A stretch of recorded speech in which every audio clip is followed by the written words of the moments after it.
கர்த்தருடைய நாமத்தினாலே உங்கள் யாவரையும் வாழ்த்துதலை தெரிவித்து இன்றைக்கு நாம் தேவ செய்திக்கு கடந்து போகலாம். இன்றைக்கு நாம் பார்க்க போகிற காரியம் கோபத்தை குறித்து நாம் பார்க்க போகிறோம்.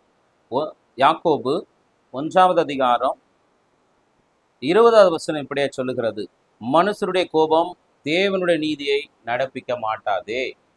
அப்போ மனுஷனுடைய கோபத்தினால் என்ன செய்ய முடியாது? தேவ சித்தத்தையோ தேவனுடைய நீதியோ நல்ல காரியங்களையோ மனம் திரும்புதலையோ சத்தியத்தையோ கொண்டு போக முடியாது. அதனால நாம் நம்முடைய கோபத்தை விட்டு என்ன செய்யணும்? தேவனுடைய சுவாபத்திலே தேவனுடைய சத்தியத்தின்படி நடப்பதற்கு நாம் என்ன செய்வோம்? முயற்சி செய்ய வேண்டும். அப்ப அதிலே வசனம் 19வது வசனம் சொல்லுது, ஆகையால் என் பிரியமான சகோதரரே யாவரும் கேட்கிறதற்கு தீவிரமாயும். அப்போ முதல் காரியம் என்னன்னா, தேவ வார்த்தை என்ன செய்யணும்? கேட்கறதுக்கு ரொம்ப வேகமா எடுக்கணும். ரொம்ப நம்ம சத்தியத்தை தான் என்ன செய்ய மாட்டோம், சரியா கவனிக்க மாட்டோம். சத்தியத்தை நிறைய என்ன செய்யணும்?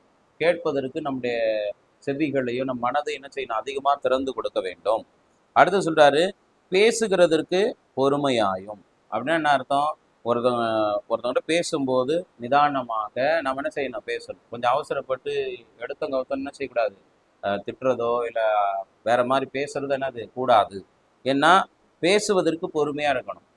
ஏன்னா ஆண்டவருக்கு பிரியமானது சாந்த குணம். பொறுமையா நம்ம நிதானமா என்ன செய்யணும்? பதில் சொல்ல வேண்டும். அதான் சொல்றாரு, பேசுகிறதுக்கு பொறுமையாயும் கோபிக்கிறதற்கு தாமதமாயும் இருக்க கடவர்கள். அவனா கோபம் வரும்போது தான் என்ன செய்யணும்? நம்ம ரொம்ப எவ்வளோக்கு எவ்வளோ முடியுமோ பொறுமையா என்ன பண்ண கோவப்படும் போது நம்மளை பொறுமையா ஹேண்டில் பண்ணணும். இல்லைன்னா அது நம்மளே என்ன செய்யறோம்? தவறான வழியில வழிநடத்திடும். ஏன்னா இன்னைக்கு கோபம் தான் அதிகமா நமக்கு என்ன செய்யுது? வேகமா வருதே தவிர சாந்த குணங்களோ நல்ல குணங்களோ என்ன செய்யறதில்ல, வர்றது கிடையாது. ஸோ அதனால நம்முடைய கோபத்தை என்ன செய்யணும்? கட்டுப்படுத்த வேண்டும். கோபம் அதிகமா வர்றதை நம்ம என்ன செய்யணும்? குறைக்க வேண்டும் அப்படின்னு வசனம் சொல்லுது. ஏன்னா நம்முடைய கோபம் பாவத்தை செய்ய தூண்டலாம். ஏன்னா கோபம் கொண்டாலும் பாவம் செய்யாதுன்னு வசனம் சொல்றதுனால அந்த கோபம் ஒரு அளவுக்கு மேல போச்சுன்னா தேவனுக்கு விரோதமானதை செய்ய ஆரம்பிச்சிடும். அப்படின்னா அநீதியானதை செய்ய ஆரம்பிச்சிருவோம். அப்ப தேவ நீதி என்ன செய்ய முடியாது. ரட்சிப்புக்குரிய வழியும் திறக்காமல் போயிடும். ஸோ அதனால நம்ம முடிஞ்ச அளவுக்கு நம்ம கோபத்தை என்ன செய்யணும்? கம்மி பண்ணிக்கொள்ள வேண்டும் வசனம் சொல்லுது. அப்ப யாக்கோபு 1வது அதிகாரம் 21வது வசனம் இப்படியே சொல்லுகிறது, ஆகையால் நீங்கள் எல்லாவித அழுக்கையும் கொடிய துர்க்குணத்தையும் ஒழித்து விட்டு உங்கள் உள்ளத்தில் நாட்டப்பட்டதாயும் உங்கள் ஆத்துமாக்களை ரட்சிக்க வல்லமை உள்ளதாயும் இருக்கிற வசனத்தை சாந்தமாய் ஏற்றுக்கொள்ளுங்கள். அப்போ இந்த கோபம் நம்மளை விட்டு போகணும், தேவனுடைய நீதி நமக்குள்ள இருந்து நடப்பிக்கப்படணும் அப்படின்னா நாம் என்ன செய்யணும்? அப்படின்னா இந்த வசனத்தை என்ன செய்யணும்? சாந்தமா பொறுமையா நமக்குள்ள போகுவதற்கு அனுமதிக்கணும். அதை சரியா கேட்டு நம்ம இருதயத்துல என்ன செய்யணும்? அதை பதிய வைக்கும் பொழுதுதான் நமக்குள்ள இந்த வார்த்தைகள் எவ்வளவுக்கு எவ்வளவு போகிறதோ அந்த அளவுக்கு என்ன ஆகும்? நமக்குள்ள இருக்கிற அழுக்குனா என்னது? தேவையற்றது, நமக்கு தேவையில்லாத விஷயங்கள் அதெல்லாம் என்ன ஆகிடும்? நம்மளை விட்டு கொஞ்சம் கொஞ்சமா அந்த வார்த்தை போக போகதான் அது வெளியே வரும். அடுத்தது பார்த்தீங்கன்னா துர்க்குணம். இப்போ நம்மளை கோவப்பட வைக்கிறது நல்ல குணம் கிடையாது, அது கெட்ட குணம் தான். ஏன்னா கோவப்படுறவங்களை யாருக்குமே பிடிக்காது. எப்போ பாரு கத்துறாங்க, எப்போ பாரு எரிச்சல் அடைகிறாங்க அப்படின் போது வீட்டுக்கும் பிடிக்காது, சபை மக்களுக்கும் பிடிக்காது, வெளியும் பிடிக்காது. அதே சாந்த குணத்தோடு பொறுமையாக ஹேண்டில் பண்ணும்போது பாருங்க வேலையும் நல்லா நடக்கும், குடும்பத்தில் அன்போடு அதை செய்வாங்க. அதே நம்ம கோபத்தை வெளிப்படுத்தும் போது பாருங்க அவங்களுக்கும் கோபமா வெறுப்பாக தான் செய்வாங்க. சபை மக்கள் அப்படிதான் இருப்பாங்களே. ஸோ அதனால கோபத்தினாலே நல்ல காரியங்களை நல்ல செயல்களை என்ன செய்ய முடியாது? செய்ய வைக்க முடியாது. கோபத்துல செய்ய வைக்கிறது அவங்களுக்கு என்னத்தை உண்டாக்கும்? கோபத்தோடு வெறுப்போடு தான் செய்ய வைக்குமே தவிர அது மன ரீதியா என்ன பண்ணாது? ஒரு நல்ல தன்மையை வெளிப்படுத்தாது. அதுவே நாம தேவ சுவாபத்துல இருந்தோம்னா அப்படின்னா அந்த கெட்ட குணம் இந்த வசனம் நமக்குள்ள போக போக ஆண்டு சொல்றாரு, நீங்க சாந்தமாயிருங்கள், பொறுமையாயிருங்கள், நீடிய பொறுமையாயிருங்கள் வசனம் சொல்லுது. அப்ப நீங்க அவருக்கு ஏத்த மாதிரி நீங்க ஒழுங்கா இருந்தீங்கன்னா, இந்த வசனத்தை கீழ்ப்படிஞ்சீங்கன்னா உங்களுக்குள்ள இருக்கிற என்ன ஆகும்? இந்த கோபப்படுகிற கெட்ட குணம் என்ன ஆயிடும்? வெளியே வர ஆரம்பிக்கும். நல்ல சுவாபங்கள் நல்ல எண்ணங்கள் உங்களுக்குள்ள வர ஆரம்பிச்சிடும். சொல்றாரு, உங்கள் உள்ளத்தில் நாட்டப்பட்டதாய். அப்படின்னா என்ன அர்த்தம்? வசனம் நமக்குள்ள வேறு ஒன்றணும். இப்ப நம்ம கேட்கிறோம், 2 நிமிஷத்துல அதை மறந்துடும். அவர் எப்படி அவர் கிரியை செய்வார்?